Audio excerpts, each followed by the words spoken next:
This is lesson 27 of beginning fencing, and today we're going to talk about the epee. And then if you're doing this part, the virtual class, there's some footwork type drills and a little extra video that explains the epee rules over again. So you can see an epee is a little bit bigger as far as blade, as far as bell guard, than what a foil is. The blade length is the same. And this is also a point weapon that you can hit only with this. If you hit someone with the side of the blade, it does not count. The blade is triangular. The foil blade that you've been using has been rectangular. And you will see that this blade has cutouts in it. These are technically called a fuller, but fencers tend to call, especially this one here, the blood gun. And what the fuller does, it does a number of things. The first one is, this blade would be significantly heavier if it didn't have metal taken out of the blade. So it makes it lighter, makes it more flexible as well. Second thing is, this is an old and currently non-functional electric blade. But what would happen is the wires that go from here to the tip can be put down in the groove here so that they don't get broken as easily. And a third reason for it, at least that's what I've been told, is in the ancient days of battle, when you were fighting in a big melee and whatever, if you kill your opponent by stabbing them, like let's say through, somewhere in their abdomen, their body will tend to congeal around the sword, which makes it very difficult to pull the sword back out once that's happened. And last thing you want in the middle of 1,000 people trying to kill each other is you have dispatched an opponent but made yourself vulnerable. Much in the way that you have a pop top on a soda can. If you've probably done the junior high experiment where you open up the can a little bit and then turn it over and you find that after a few drops you can't get anything out of the soda can because no air can get into the can to replace the volume of soda that's come out. Which is why pop tops are big enough that you can't cover it with your whole mouth, or in the old days you used to put 2 holes in the soda can. So same sort of thing here. You stab someone, air can now get into their body cavity so that it's easier to pull the sword out. Rules of epee.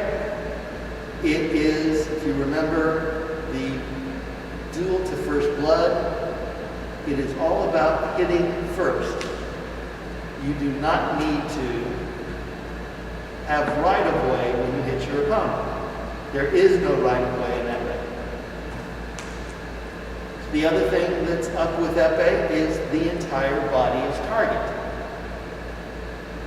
So that, I can hit you in the head, I can hit you in the foot, and anywhere in between. And this causes some strategic differences between epee and foil. You still use a lot of the same moves, but you direct them to different targets. And there's a few modifications that get made just to keep yourself safe. And a lot of those occurred in the stance. If I was fencing foil, hopefully I've got good knee bends.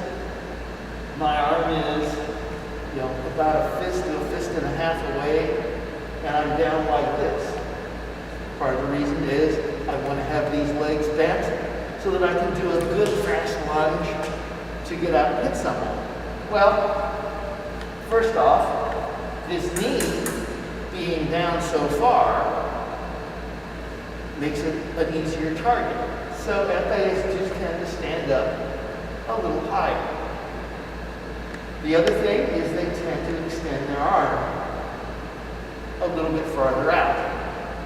If hitting first is important, you want to have to go the least amount of distance to extend your arm. Third thing is the blade is put out more at a parallel to the ground than in foil. In foil, you've probably got your tip up a little bit because you're going to want to be able to parry. And as we'll show in a little bit here, in epee, counterattacking is more important, so you leave yourself in a better position to counterattack. Some other things that may happen looking at an epee stance from the front is you can see that hopefully my hand and my arm is directly behind this bell guard so that you don't get to see much of it. In foil, if I was standing like this, and sometimes when foilists convert to epee, they still stand like that, and the epees love it because they see all this arm in it. But you want to be behind this bell guard. This bell guard serves as your shield as well as your sword. So even when you attack, you try to stay behind that bell guard. Go ahead and get you your weapons.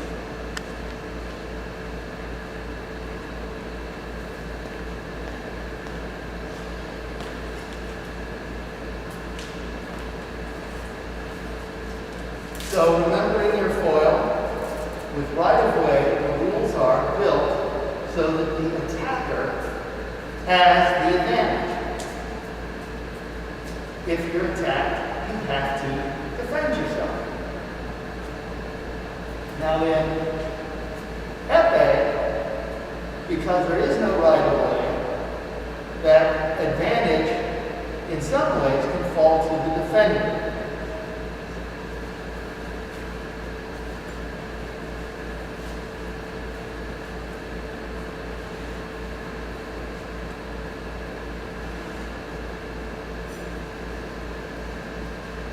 So, if I attack Will, he can, just like in foil, parry the post and hit.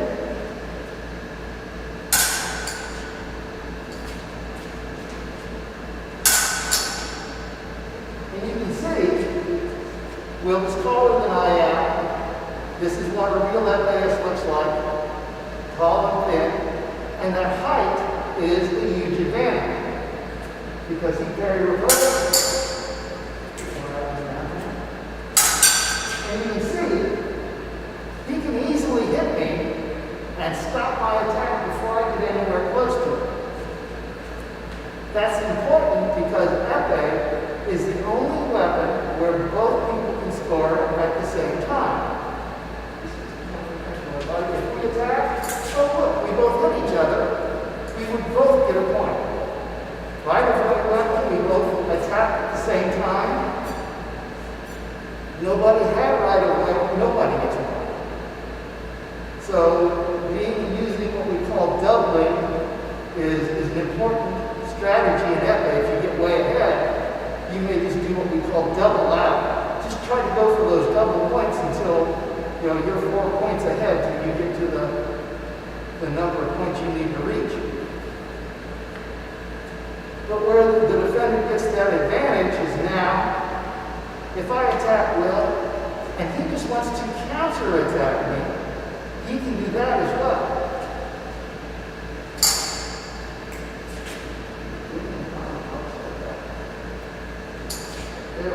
And you can see, counter-attacking, I still can't hit him.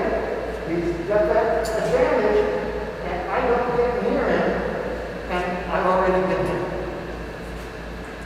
Now, partially that's because of the height advantage, and I can try to take that away. If I try to be more behind my bell guard and get my arm straighter, he may have to parry approach. And you see, he actually reversed it and went to my body, and I might have been able to get a double on that. So, again, his best advantage to try to hit me is to try to use that height advantage and hit me in the arm when he parry, reverse, or counterattacks before I can get to his body.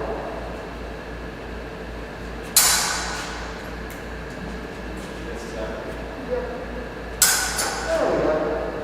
And you can see, if he does that, he totally stops. So now, what is a short person to do? Short person has things that they can do to get an advantage on the taller person. So one thing I can do is I can use the taking the blade moves that we've learned. I'm here, I take the blade, and now I can just push this blade out of the way, and it takes away this height advantage. I can do this in a number of ways. I might do this with a blade like that. So look, I can go down and hit him on his leg. Maybe I'll just pick the blade up, and I'll go forward like that. And you see as I move in, this triangle blade pushes the other person's blade out of the way. Makes me safer if I've got control of his blade. Something else I might do to negate his height advantage is something we call counter time. Meaning, oh look, I'm going to attack. He goes to try to hit me. Now, his blade is in a position where it's easier for me to pick up. And I can get in. So what I'm trying to do is to get him to make sort of, like doing a little bit of a fake, he makes that first extending move, which lets me pick the blade up and get to him more easily.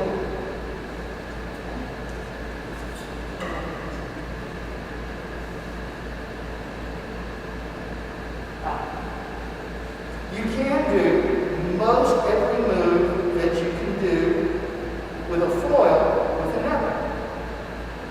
So, if Will wants to do a beat attack, and again you'll notice he tries to get my arm. That's not my arm.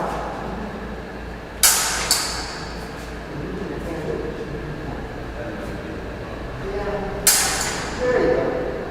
You can see he can do the beat attack and get to me well before I can do anything back. You can do feint disengage. Goes to his feint. Oh, I got to carry. Usually you probably go to my arm.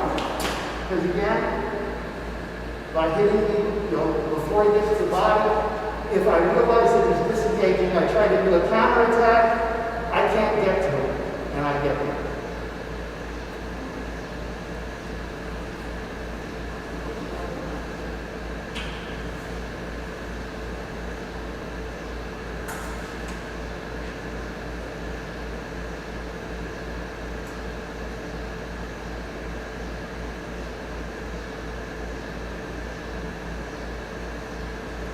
Now, like we said, there is the ability to hit anywhere with an ever and scope. So, one of the things I would want to do as a short person is to practice what we call point control. Meaning, I don't want to get close to him. So I need to be able to hit what I'm aiming at. So let's say I do a beat attack to Will. I open it up.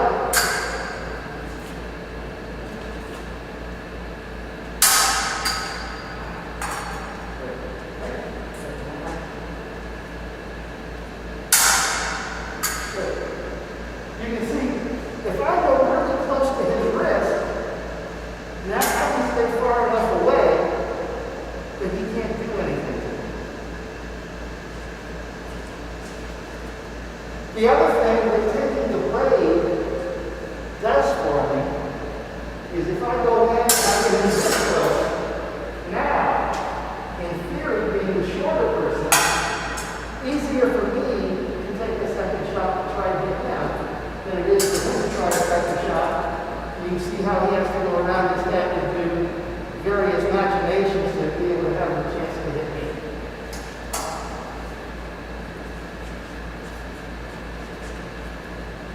Some of the moves that we've used in foil, like binds,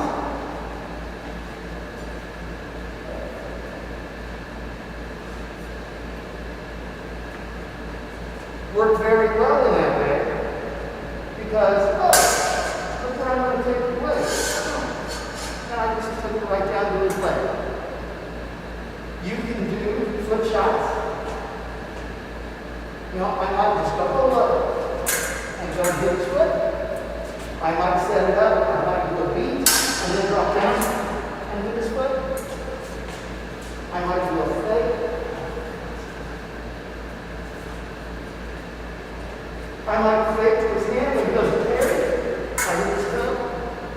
I can do all of those things. Sometimes I can set things up even more complicated. Actually, before we do that, if he thinks I'm going for the foot, he's going to do one of those evasion moves called a l'ensemble. So I go for his foot, and he makes me pay for it with that extra reach. He just pulls his foot out of the way, and I don't get anywhere near it. What can I do? Oh, it's like, okay, I'm going to go for the foot. He does that. Oh, nice and pick up the blade for me. Or, if he's a foilist, and he decides, oh, I'll parry or post that foot shot, I can go head on it. And that's still target, and I can go for that.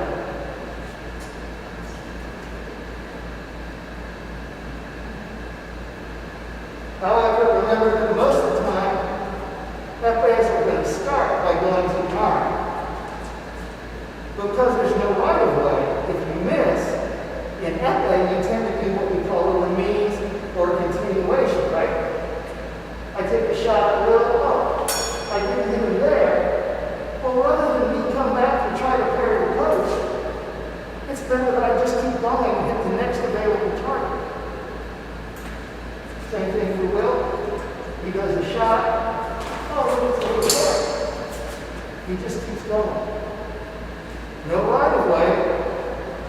If he does that and I start to counterattack, oh look, I did counterattack, did me no good. He kept going, he hit me away from it.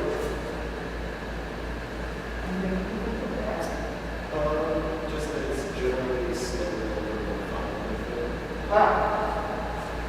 Depending upon the epees, it's not quite, since it's not rewarding the aggression of being the attacker, as Will says. Sometimes epees is a little bit more slow, much more patient. Not uncommon for an epee match to take all of the 3 minutes or 9 minutes in a DE that it's allowed. Guys aren't going to make a mistake, right? I get a little, oh, I think I better attack. I didn't do a really great attack. I left my arm open. He made me pay for it. So you'll really see that guys are really looking for the exact right distance that they want. He opened up, right? He invited me to attack. I decided not to. It was like,